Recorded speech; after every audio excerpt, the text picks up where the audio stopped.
Welcome in, Scoreboard friends, to another web exclusive, this time a long-form interview with players from Vail Mountain School Gore Rangers soccer team, specifically senior captains Connor Provencher, Nick Kirwood, and Beck Sapp. Now, Vail Mountain School is playing out of their league this year, out of their heads in a different league, if you will. Normally they are a 2A size school, but as a result of Glenwood Canyon closures, some other factors, they are playing in a 3A, 4A split league, and they just finished second behind Battle Mountain. This is a huge accomplishment for Vail Mountain School. They are well seeded for the playoffs. They have their first home game against St. Mary's out of Colorado Springs this Wednesday at 4 p.m. The time hasn't been finalized, but it's looking like it's at a 4 p.m. start time on Wednesday. So I wanted to sit down with these three senior captains, get their thoughts on the season, some favorite moments, what they're expecting out of St. Mary's, and just celebrate these great accomplishments. So let's head on down to Vail Mountain School and kick back a little bit on the patio with Connor, Nick, and Beck. Coming off an incredible season where they had to move up to essentially a 4A division, being a 2A school typically, just based on the size of the school, I wanted to chat with Vail Mountain School seniors Connor Provencher, Nick Kirwood, Beck Sapp, the leaders of this team, some of the leaders of this Vail Mountain School Gore Rangers soccer team before they get started on the playoffs this upcoming Wednesday at St. Mary's, a home game. Boys, first off, huge congratulations on an incredible season. It's been a pleasure covering you guys. Thank you very much. We appreciate it, and it's been a really fun season to play so far. Hope to keep it going against St. Mary's. Absolutely, man. Yeah. So give me we'll kind of go down the line here. What are your thoughts on some of the biggest challenges of this season? I would say our biggest challenges have come with red cards, injuries, and just some internal problems within our team that we have been working to fix and that we did fix. So, but we've overcome those challenges, and we're here today, and we're ready to play St. Mary's. So. Okay, heck yeah. How about you, Beck? Yeah, I think that a lot of players have missed games due to like injuries, and we've just been plagued with those and like sickness and all that. And it's going to be great to have like a almost fully healthy team coming back. And I think that all the guys that have stuck around and persevered through what this team has been through, it's just great on them. It's great to see. And I'm excited for playoffs. Let's talk about the red cards thing, because I was at one of the games, the game against Battle Mountain, where one of their players, and I have the footage. We can maybe replay it on this. The viewers will see it. So essentially, the Vail Mountain the Battle Mountain guy kind of rammed his butt into the hands of your goalie and then knocked the ball free, which kind of had you kind of raised your hands up. What was kind of happening there? I was questioning the ref about keeping our goalies safe, and I wanted him to make sure that he can protect him, because the Battle Mountain kid came and just hit him like he did. He bounced the ball down, and it's very close. Can't really tell from the video, but like as it comes up to his hands, the Battle Mountain kid comes and he hits his body and he drops the ball, and then they score. And that's a play that I feel like is very controversial. So, yeah. I mean, it's always tough with the refs, and you never want them to have to feel like they're controlling the game or winning or losing games based on their calls. Yeah. Was there any time when the ball hit the ground for you to clear it out of the front? Or was it all just like instant split second? Yeah. Yeah, they're a quick team though. Yeah, they are quick. So I guess, going into the playoffs, I guess it's don't talk to refs, right? Exactly. I've definitely learned my lesson. So. Yeah. We have to go through that in my adult hockey games at least once a game. It's like, just look at the bench and go, everybody shut up. Yeah. Don't talk to the refs. Yeah. So good lesson going into St. Mary's. Exactly. Were there any other incidents throughout the year? That was the only one I saw. Yeah, we had a red card down in Colorado Academy. Pretty chippy game. Our star striker, Nolan Kim, number 12, he got a red card for saying a bad word to himself. I don't really know the situation, but the side ref heard it and instantly gave him a red card, which is crazy. But yeah, so we had that red card, and then we got a good story now. I got a red against Fruta because some kid pushed Nick and I went to help my captain, help my teammate, and just a little fight started, nothing too serious, and double red.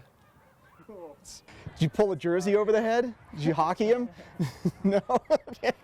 Nothing like that, but I definitely learned to like keep my cool, and since then I haven't really had any problems with the refs and other players. Yeah.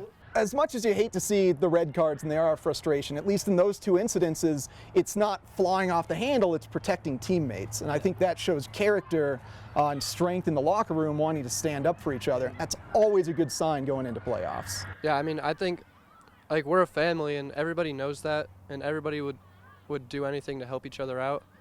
And it's just, it's nice to be a part of a team that thinks like that, and you can like see that going on. Yeah. Connor, has that been a year-long process in building it into being a family? I would say it's been a year-long process, but I think we could also tell how special and how tight this team would be early in the preseason.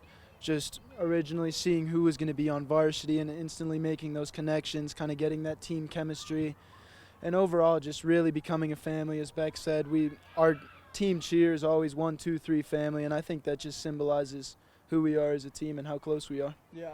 Do you think that helps us being at a smaller school, creating that deeper bond than maybe you would get at a larger school? Yeah, I think potentially it's definitely a factor. We see, a lot of the underclassmen more on a daily basis than we would see maybe at a larger school. And then also bringing in kids from VSSA and, introducing them into our VMS soccer family has been a huge part of it, and I think that's been really successful and another reason why we've had such a good season. Okay, yeah, I absolutely agree. I think smaller schools really help that. In terms of getting over some injuries and illnesses, how has that sort of affected the chemistry and the bonding of the team? Have you had to rotate out a lot of players and change up strategies? Yeah, I mean, I think we've had to do both of those things, but I also think that the guys who have stepped up in place of injured and sick players have done a really good job, and they go out there, they work their hardest and to get a result for the team. So while I think it may have hurt chemistry in some areas, we've been introducing new guys onto the field and guys that have gotten larger roles as the season's progressed. So yeah. I think it's been important and maybe even a good thing for our team. Yeah, good positive spin on it. Good next man up mentality, exactly. Which you kind of need in these long, drawn-out seasons. Exactly. Last week and then the week before, we had some really snowy games, really cold games. Did that affect your abilities to score? Did that affect kind of injuries occurring more often than you would expect? It definitely affects the ball's speed on the turf. It definitely skips a lot faster. It's definitely harder to control, but we practice in it a lot, so I think we are all pretty good at it, and we've all grown and gotten a lot better. So really, I think it helps us to our advantage against Denver schools. So yeah. So have you seen the forecast for Wednesday? I'm not. Is it snowing? Snowing on Tuesday night and then going into Wednesday. So St. Mary's is going to be welcomed up here to snow on the ground in another really cold solidified field. So having experience in that, how do you think they're going to handle that? You think that gives you guys a leg up, or is it still just even playing field? Give it to Beck. Yeah, what's up, Beck? I mean, I don't know the weather in Cheyenne, or Colorado Springs, that area up there. But I know that we know this field really well. We know how the ball rolls, and I think that it'll give us a leg up. Also because we're used to the cold weather. We're used to getting through these little nagging things and persevering through them. So I think we'll be all right. Yeah. Hopefully it's a shock to their system. That's what I'm hoping.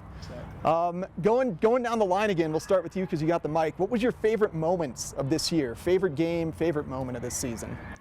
My favorite moment was against Steamboat. So our starting goalie, Mason, had a migraine, and suddenly we were down 2-1, and I had to go in and play goalie. And then I played goalie for the second half, and then at the last second, our center mid, sophomore Jack Schwartz, hit a buzzer beater tying goal to send us into overtime, and we ended up tying the game in double overtime.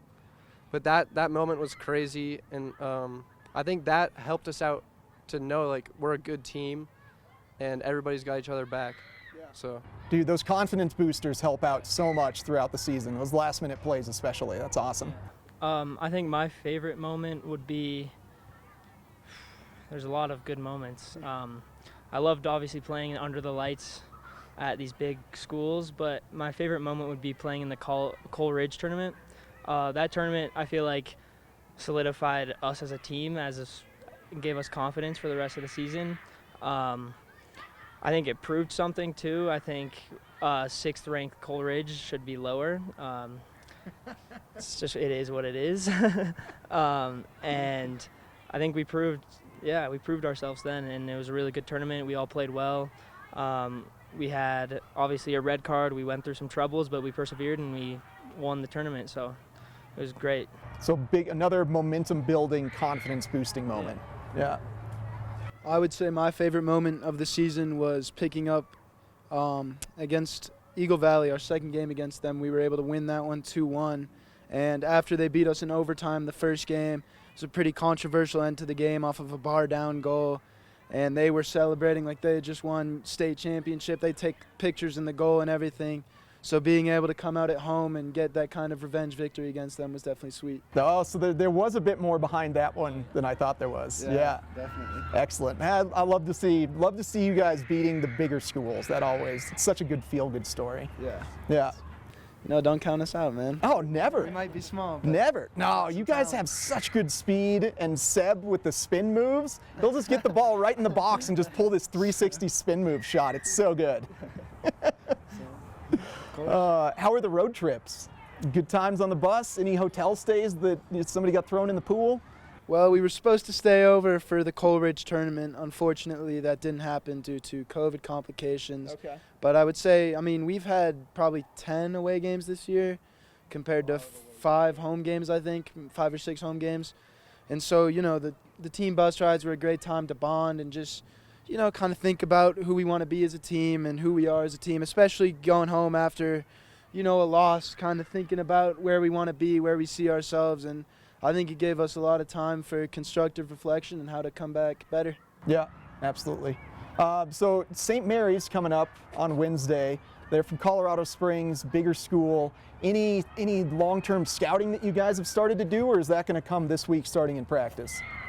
As soon as we heard who we were playing, we've definitely done a little bit of scouting. I can pass the microphone to Beck. He's done probably the most scouting. Okay. The video review guy. Yeah, so I checked them out. They're all right. They got this fast guy up top. We'll shut him down for sure. I don't know. I'm looking forward to this game, and I think it's going to be a good, fun game. And, yeah, small school. They're a small school as well. There's not much to look at except for the fact that they have, 2 or 3 really good guys. The rest of the team, I don't know. So, yeah, we're all looking forward to it. Okay.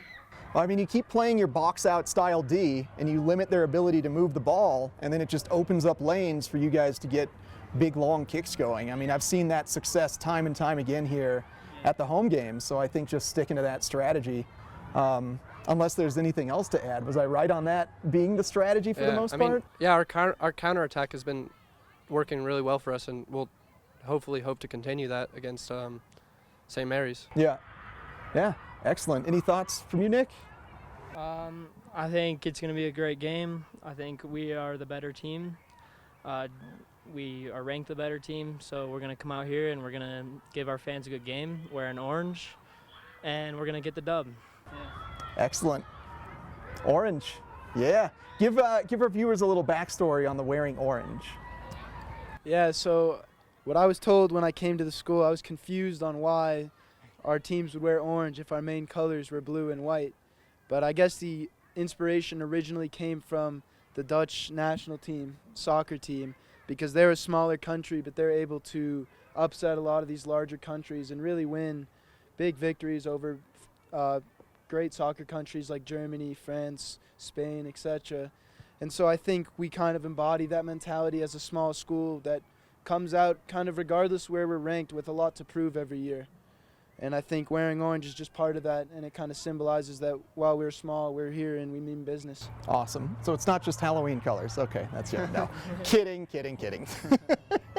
Any final thoughts to give the audience, or that you just want to say, just celebrating this season, playing up from 2A into a 4A, anything? Some shout outs to moms, girlfriends, anything like that?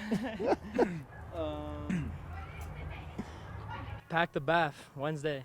Yeah, be here. Yeah, I want to shout out our entire team. We fought through a lot of adversity this year, and we're about to make it pay off in the playoffs here. So we're here, and we're here to stay. Excellent. And you made it rhyme. I love it. Pay off in the playoffs. So that's 4 p.m. on Wednesday, right? That's the start time? I think so. It hasn't been confirmed, but I'm pretty sure it's at 4 p.m. Okay, 4 p.m.